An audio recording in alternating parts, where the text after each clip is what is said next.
नमस्कार दोस्तों, स्वागत है आपका अपने YouTube channel mix knowledge by Anurag में। तो दोस्तों आज हम कुछ बहुत ही महत्वपूर्ण क्वेश्चन लेके आए हैं दोस्तों, 40 क्वेश्चन। तो दोस्तों वीडियो अगर पसंद आए तो लाइक शेयर। तो चलते हैं दोस्तों क्वेश्चन की ओर। दोस्तों पहला क्वेश्चन है हमारा, इनमें से कौन सा कारक अधिगम को अभिप्रेरित करने वाला है? कौन सा है दोस्तों? Option A, B, C, D question दिए गए हैं दोस्तों। ऑप्शन बाह्य कारक, या विफलता से बचने के लिए प्रेरणा, या लक्ष्यों को प्राप्त करने के लिए व्यक्तिगत संतुष्टि, या उपरोक्त इनमें से कोई नहीं। तो कौन सा होगा दोस्तों? लक्ष्यों को प्राप्त करने के लिए व्यक्तिगत संतुष्टि, यानी ऑप्शन नंबर सी सही होगा दोस्तों। ठीक है, तो चलते हैं दोस्तों नेक्स्ट क्वेश्चन की ओर। क्वेश्चन नंबर दूसरा है दोस्तों, वाइगोत्स्की ने बच्चों के अधिगम में निम्नलिखित कारकों में से किसी एक की भूमिका के महत्व पर सबसे ज़्यादा जोर दिया गया है, यानी किस पे जोर दिया गया है दोस्तों? Option A, B, C, D दिया गया है दोस्तों। ऑप्शन नंबर 1 है सामाजिक, वंशानुगत, मानसिक, और इनमें से कोई नहीं। क्वेश्चन है दोस्तों कौन सा? दूसरा नंबर। तो इसका ऑप्शन कौन सा सही है दोस्तों? तो किस में ज़्यादा भूमिका ज़्यादा जोर दिया गया है दोस्तों? सामाजिक में दोस्तों। ठीक है, चलते हैं नेक्स्ट क्वेश्चन की ओर। क्वेश्चन नंबर 3 है दोस्तों, बुद्धिलब्धि परीक्षण में 16 साल के एक बच्चे का स्कोर कितना है? 75। एक बच्चे का स्कोर 75 है, तो उसकी मानसिक आयु कितनी होगी? दोस्तों क्वेश्चन नंबर 3 है, बुद्धिलब्धि परीक्षण में 16 साल के एक बच्चे का स्कोर कितना है? 75 है, जिसकी मानसिक आयु कितनी होगी दोस्तों? कितनी होगी? ऑप्शन है दोस्तों ए, बी, सी, डी में 6 ईयर, 8 ईयर, 10 ईयर और 12 ईयर। तो कितनी होगी दोस्तों? 12 ईयर होगी दोस्तों। ठीक है, चलते हैं दोस्तों नेक्स्ट क्वेश्चन की ओर। निम्न क्वेश्चन नंबर 4 है दोस्तों, निम्नलिखित में से कौन सा विकल्प विद्यालय आधारित मूल्यांकन के आधार पर सही है? विद्यालय आधारित मूल्यांकन के आधार पर सही है। Option number A, B, C, D दिया गया है दोस्तों। ऑप्शन नंबर ए है राष्ट्रीय मानकों को प्राप्त करने में बंधक, सभी विद्यार्थियों को निदान के माध्यम से और अधिक जानने में मदद करता है, या शिक्षा बोर्डों के जवाबदेही कम कर देता है, या उपरोक्त इनमें से कोई नहीं। तो कौन सा होगा दोस्तों? बी नंबर सही होगा दोस्तों। कौन सा? जी बी नंबर सही होगा हमारा। सभी विद्यार्थियों को निदान के माध्यम से और उनके अधिक जानने में मदद करता है दोस्तों, विद्यालय आधारित मूल्यांकन। ठीक है दोस्तों, चलते हैं नेक्स्ट क्वेश्चन की ओर। बच्चे कैसे सीख सकते हैं?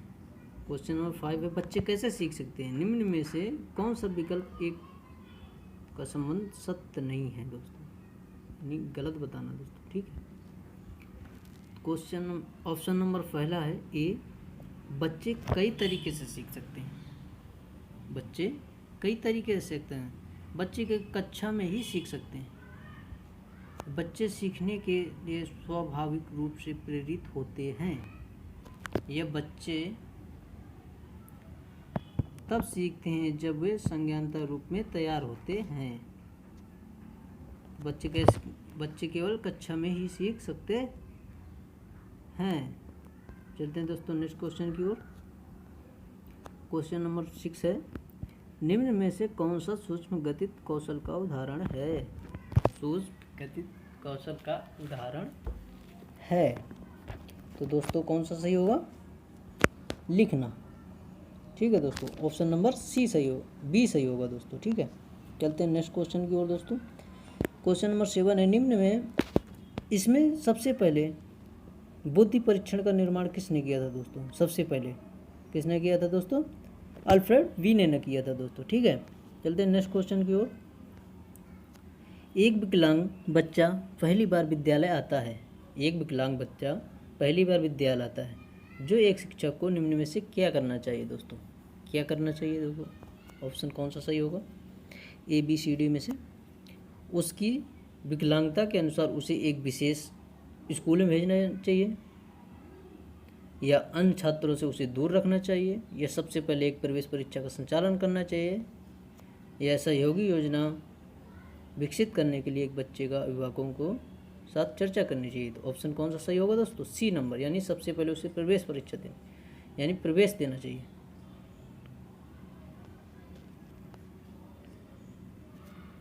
सॉरी, सहयोग योजना विकसित करने के लिए बच्चे का अभिभावकों को चर्चा करनी चाहिए। ठीक है दोस्तों। नेक्स्ट क्वेश्चन है दोस्तों, 9वां है, निम्नलिखित विकल्पों में से कौन सा विकल्प एक बच्चे को सामाजिक मनोवैज्ञानिक आवश्यकताओं से संबंधित नहीं है? कौन सा होगा दोस्तों, संगत की आवश्यकता, क्या बच्चे को संगत की आवश्यकता होती है, या प्रशंसा या सामाजिक अनुमोदन की आवश्यकता, अनुभाविक सुरक्षा की आवश्यकता, या नियमित रूप से शरीर की अवशिष्ट पदार्थों के बाहर निकालना? जी हाँ, डी नंबर सही होगा, नियमित रूप से शरीर से अपशिष्ट पदार्थों को बाहर निकालना। ठीक है दोस्तों, चलते हैं नेक्स्ट क्वेश्चन की ओर। दोस्तों अब जियोग्राफी के क्वेश्चन आएंगे दोस्तों, जो बहुत ही इंटरेस्टिंग है, जो कई बार पूछे भी जाते हैं।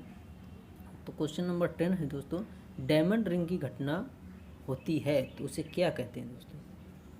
डायमंड रिंग, तो ऑप्शन है ए बी सी डी दिया गया है दोस्तों। प्रत्येक पूर्णिमा के दिन, या प्रत्येक अमावस्या के दिन, या सूर्य ग्रहण के दिन, या चंद्र ग्रहण के दिन दोस्तों।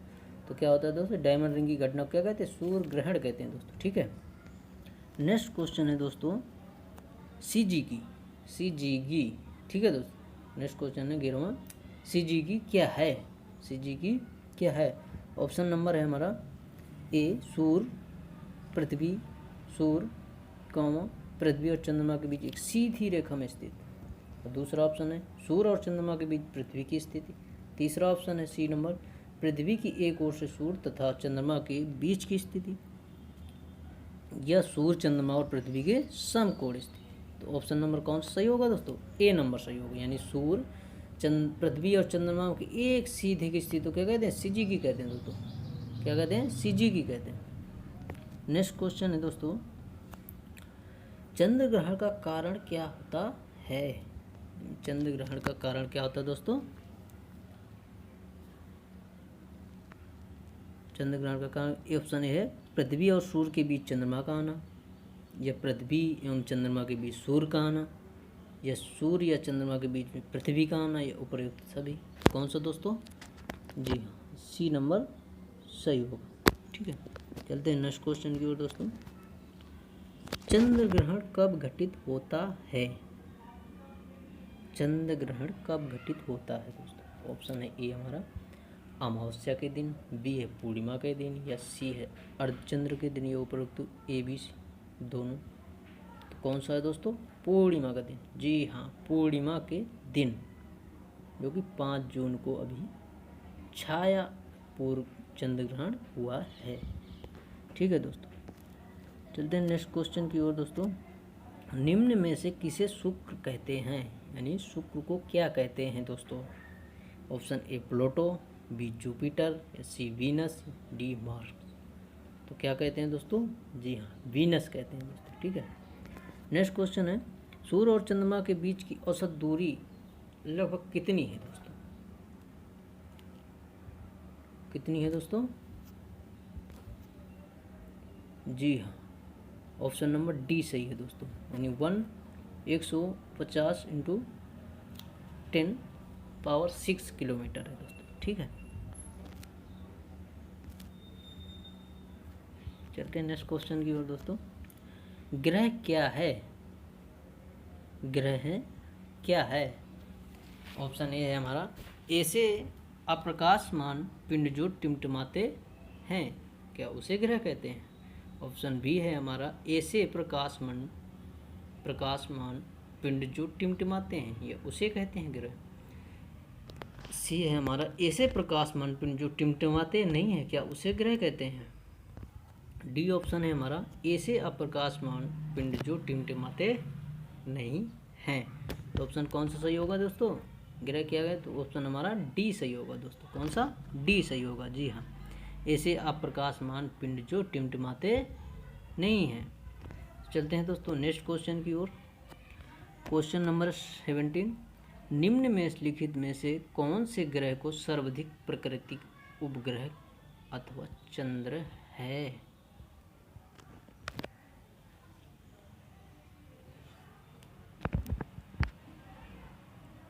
ऑप्शन ए बृहस्पति, बी मंगल, सी शनि, डी शुक्र। तो कौन सा है दोस्तों, बृहस्पति है।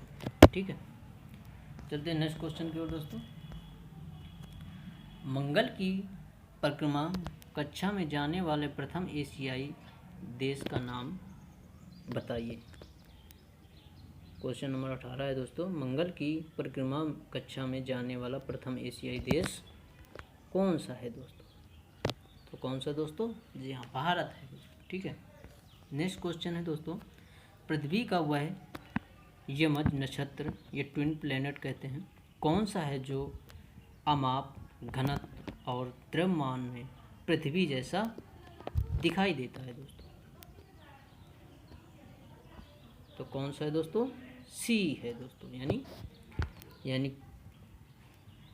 मंगल ग्रह है दोस्तों। जी नहीं, सॉरी दोस्तों, जिसको हम पृथ्वी की भगनी कहते हैं, भगनी यानी बहन, यानी शुक्र को कहते हैं दोस्तों। ठीक है, जिसका आपमाप, घनत्व और तापमान दोनों पृथ्वी के जैसा ही दिखाई देता है दोस्तों। तो क्या है, शुक्र, यानी ऑप्शन नंबर हमारा ए सही होगा दोस्तों। ठीक है,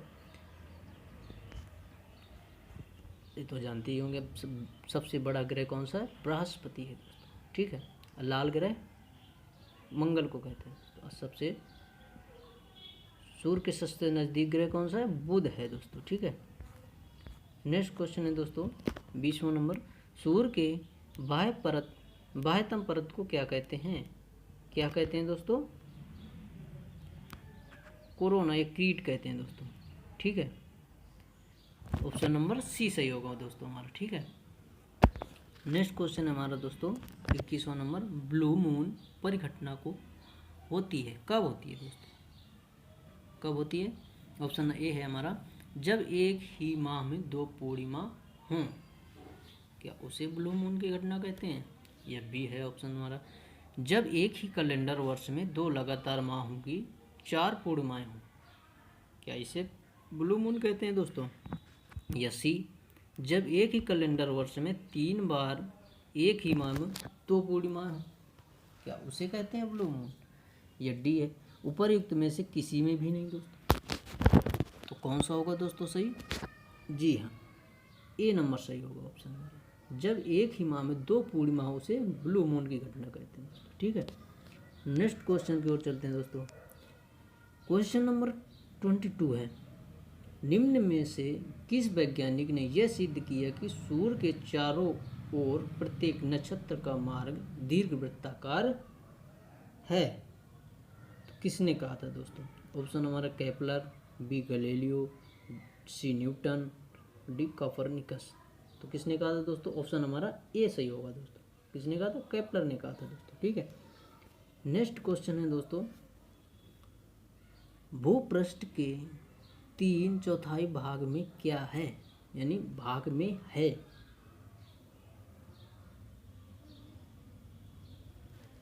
क्वेश्चन नंबर 23 दोस्तों, भूपृष्ठ के 3/4 भाग में है, क्या है दोस्तों, जल है दोस्तों। क्या है, जल है दोस्तों।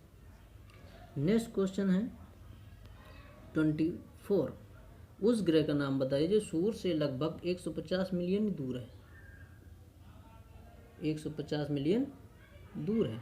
ऑप्शन बुध, बी है शुक्र, सी है पृथ्वी, या डी है मंगल। इनमें से कौन सा है दोस्तों, कौन सा है, पृथ्वी। जी हाँ, पृथ्वी है 150 मिलियन किलोमीटर दूर। ठीक है दोस्तों, नेक्स्ट क्वेश्चन है, विश्व में कितने प्रतिशत धरातल में पानी है, यानी 70%। जी कहीं 71%, 17%, यानी 70% पानी है दोस्तों।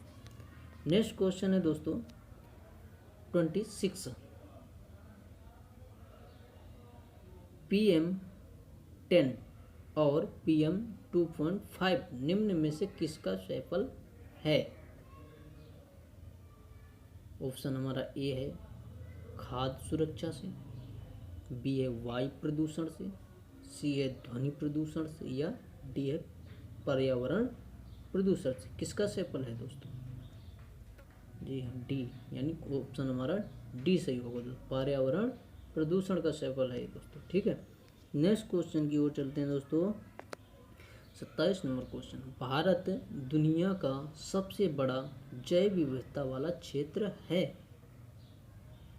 भारत में दुनिया की प्रजातियों के कितने प्रतिशत हिस्सा, यानी भारत में दुनिया की प्रजातियों का कितने प्रतिशत हिस्सा है? कितने प्रतिशत होगा दोस्तों? ऑप्शन हमारा 2 से 3%, या 7-8%, या 11 से 12%, या 15 से 17%। तो ऑप्शन नंबर हमारा कौन सा सही होगा दोस्तों? बी, यानी 7-8% है दोस्तों। ठीक है, नेक्स्ट क्वेश्चन की ओर चलते हैं। 28 नंबर क्वेश्चन है, जलवायु परिवर्तन एक्शन प्लान का कार्य करने वाला भारत का पहला प्रदेश कौन सा है दोस्तों? जलवायु परिवर्तन एक्शन प्लान कार्य करने वाला भारत का पहला राज्य कौन सा, या प्रदेश कौन सा है? ऑप्शन ए है हमारा दिल्ली, बी है उत्तर प्रदेश, सी है मध्य प्रदेश, या उत्तराखंड। तो कौन सा है दोस्तों? ऑप्शन हमारा ए सही, यानी दिल्ली है दोस्तों, जलवायु परिवर्तित करने वाला पहला देश राज्य भारत का। ठीक है, नेक्स्ट क्वेश्चन है दोस्तों, विश्व संरक्षण निगरानी केंद्र का मुख्यालय कहाँ है? विश्व संरक्षण निगरानी केंद्र का कार्यालय कहाँ है? ऑप्शन हमारा है, पहला है ए नंबर कैम्ब्रिज, बी न्यूयॉर्क, सी शिकागो, या डी टोक्यो। तो कौन सा है दोस्तों? कैम्ब्रिज। जी हाँ, कैम्ब्रिज। चलते हैं दोस्तों नेक्स्ट क्वेश्चन की ओर। पृथ्वी सम्मेलन का दूसरा नाम क्या है? पृथ्वी सम्मेलन का दूसरा नाम क्या है? ऑप्शन नंबर हमारा ए है जिनेवा सम्मेलन कहते हैं, या बी ब्राजील सम्मेलन कहते हैं, या सी रियो सम्मेलन कहते हैं, या डी विश्व सम्मेलन कहते हैं। तो क्या कहते हैं दोस्तों? ऑप्शन नंबर हमारा सी सही होगा। जी हाँ, रियो सम्मेलन बोलते हैं। तो दोस्तों वीडियो पसंद आए तो लाइक शेयर जरूर करें दोस्तों। चलते हैं नेक्स्ट क्वेश्चन की ओर दोस्तों। क्वेश्चन नंबर 3 यानी 31, निम्नलिखित में से विश्व का सर्वप्रथम ग्रीन हाउस गैस निरीक्षण उपग्रह कौन सा है? कौन सा है दोस्तों? ऑप्शन हमारा है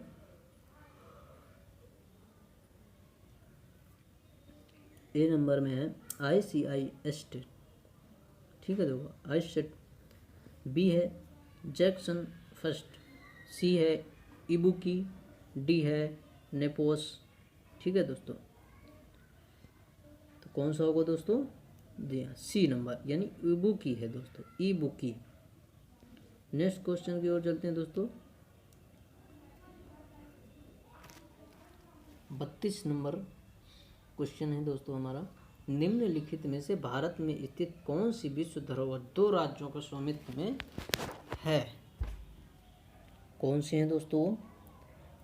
पहला नंबर ए है दोस्तों हमारा फूलों की राष्ट्रीय उद्यान की घाटी, या बी नंबर भारत की पहाड़ी रेलवे, या सी कालका शिमला रेलवे, या सुंदरवन डेल्टा। दोस्तों तो कौन सा होगा दोस्तों सही? हमारा सी, जी हाँ, कालका और Shimla railway station. Next question की ओर चलते हैं दोस्तों। निम्नलिखित में से कौन वर्नियर कैलिपर उपयोग करके मापा जाता है? ये निम्नलिखित में से कौन सा वर्नियर कैलिपर का उपयोग करके मापा जाता है, या किसका या इससे हम क्या नापते हैं? तो क्वेश्चन नंबर कौन सा है दोस्तों? 33 है दोस्तों। तो क्या नापते हैं दोस्तों? Option number A B C D दिया गया है आपको। आयाम या समय, ध्वनि या तापमान। तो क्या नापा जाता है दोस्तों? आयाम नापा जाता है दोस्तों, ठीक है, कैपिलर वर्नियर कैपिलर से दोस्तों, ठीक है। नेक्स्ट क्वेश्चन है दोस्तों, गांठ डैश की एक इकाई है। गांठ डैश की एक गैत यानी की इकाई है। तो ऑप्शन हमारा ए बी सी डी दिया गया है। गति दिया गया है, दूर और शून्यता और त्वरण। तो ऑप्शन नंबर कौन सा सही होगा दोस्तों? गति, यानी गांठ गति की इकाई है। नेक्स्ट क्वेश्चन की ओर चलते हैं दोस्तों। स्वेडबर्ग यूनिट डैश की इकाई है। स्वेडबर्ग यूनिट डैश की इकाई है। किसकी है दोस्तों? समय की है दोस्तों, ठीक है। यानी ऑप्शन नंबर हमारा डी सही होगा। नेक्स्ट क्वेश्चन की ओर चलते हैं दोस्तों। एक निश्चित दूरी के लिए गुरुत्वाकर्षण बल से इलेक्ट्रोस्टैटिक बल कितने बार मजबूत होता है? ऑप्शन हमारा एक है 102, बी है 1026, बी है 1012 और डी है 2। तो कौन सा होगा दोस्तों सही? हमारा बी नंबर, यानी 1036 बार होता है मजबूत दोस्तों, ठीक है। नेक्स्ट क्वेश्चन है दोस्तों हमारा, निम्नलिखित में से किसे विस्तार मंडल ब्रह्मांड की खोज का श्रेय दिया जाता है? यानी निम्नलिखित में से किसे विस्तार ब्रह्मांड की खोज की श्रेय दिया जाता है दोस्तों? किसे दिया जाता है दोस्तों? देखो ए बी सी डी दिया गया है दोस्तों। एडविन हबल, बी है नील्स बोहर, सी है एस चंद्रशेखर या डी है सी वी रमन। तो किसे दिया गया था दोस्तों विस्तार ब्रह्मांड की खोज का श्रेय? एडविन हबल को दिया जाता है दोस्तों। नेक्स्ट क्वेश्चन की ओर चलते हैं दोस्तों। उनके द्रव्यमान के आधार पर किन्हीं दो शरीरों के बीच का आकर्षण बल को क्या कहते हैं? क्या कहते हैं दोस्तों? देखते हैं।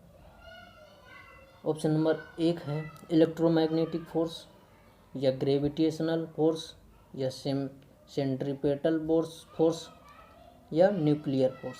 तो कौन सा होता है दोस्तों? बी नंबर सही होगा, यानी ग्रेविटेशनल फोर्स बोलते हैं दोस्तों। क्वेश्चन नंबर यानी बी सही होगा दोस्तों। क्वेश्चन नंबर 39 दोस्तों। ग्लेशियर से पिघलने या वाष्पीकरण और हिमस्खलन के कारण बर्फ कम होने को क्या कहते हैं? जब ग्लेशियर टूटता है उसका वाष्पीकरण होता है, फिर हिमस्खलन के कारण बर्फ कम हो जाती है, तो उसको क्या कहते हैं दोस्तों? ऑप्शन नंबर ए है हमारा अपक्षरण, या बी गलिंग, या क्रीप, या फ्लाइकिंग। तो क्या कहते हैं दोस्तों? अपक्षरण कहते हैं दोस्तों। चलते हैं नेक्स्ट क्वेश्चन की ओर दोस्तों, और लास्ट क्वेश्चन होगा दोस्तों। निम्नलिखित में से कि पौधे को बंगाल का आतंक कहा जाता है? यानी किस पौधे को बंगाल का आतंक कहा जाता है? तो दोस्तों ए है हमारा वाटर हाइसिंग, बी है इम्फात सिलिंद्रिका, सी है मैग्नोलिया गुस्तावी, डी इनमें से कोई नहीं। तो कौन सा होगा दोस्तों? ए नंबर सही होगा दोस्तों। कौन सा? ए नंबर, जी है वाटर हाइसिंग, ठीक है दोस्तों। तो दोस्तों वीडियो आपको पसंद आया हो, वीडियो को लाइक और शेयर कमेंट जरूर करें दोस्तों, ताकि हम अगला वीडियो आपको प्रोवाइड करा सकें दोस्तों। तो आप इसका PDF दोस्तों आप टेलीग्राम में जुड़ सकते हैं दोस्तों। आपको डिस्क्रिप्शन में टेलीग्राम का लिंक भेज दिया जाएगा। तो थैंक यू दोस्तों, थैंक यू फॉर वॉचिंग।